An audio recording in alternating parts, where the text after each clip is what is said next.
MDJS, faire gagner le sport. متتبعي موقع لو ماتان سبور، مرحبا بكم في حلقه جديده من برنامجكم الاخباري اليومي غطاء سبور. والبدايه غادي تكون مع ابرز العناوين. رسميا تغيير نظام الصعود والهبوط بالبطوله الاحترافيه. الركراكي يكشف عن اللاعبين المشاركين باولمبياد باريس. القجاع يتوقع نتيجه مباراه محتمله بين المغرب واسبانيا. القجاع لامين يامال كان مقتنعا باللعب مع اسبانيا. والفالح يقول من المفروض ان لا نتواجد في مرتبه مثل هذه. الى التفاصيل. صدقت الجامعة الملكية المغربية لكرة القدم أمس الخميس عن العديد من القرارات أبرزها المصادقة على مقترح إجراء مباريات السد بنظام الذهاب والإياب للبقاء أو الصعود للقسم الوطني الأول الاحترافي، حيث أن المحتلين للمركزين 13 و14 من القسم الأول سيواجهن المحتلين للمركزين الثالث والرابع من القسم الوطني الثاني. كما صادق المكتب المديري أيضا على التعديل لكي يهم مشاركة الأندية في منافسة كأس العرش بداية من دور سدس عشر، واللي كي نص على وجوب توفر الفرق المستضيفة على ملعب بعشب طبيعي والإنارة وتقنية الفار.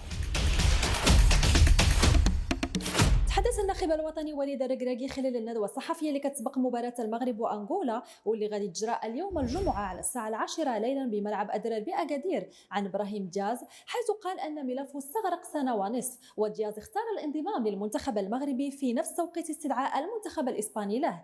كما تحدث الركراكي عن اللاعبين المحتمل مشاركتهم رفقة المنتخب الأولمبي في الأولمبياد، وكيتعلق الأمر بأشرف حكيمي ودياز بشرط موافقة أنشيلوتي على هذا الأخير.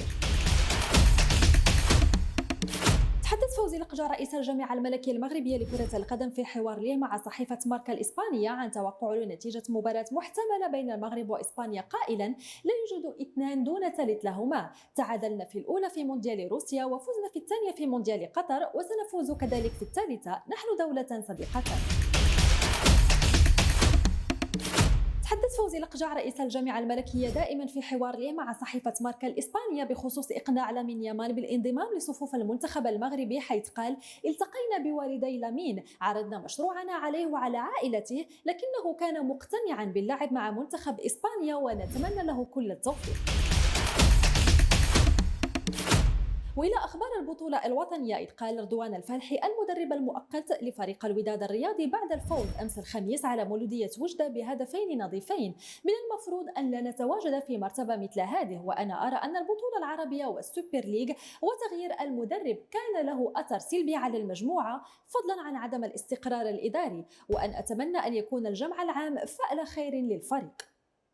وبهكذا مشاهدينا كنكون وصلنا لنهايه اخبارنا لهذا اليوم، الى اللقاء.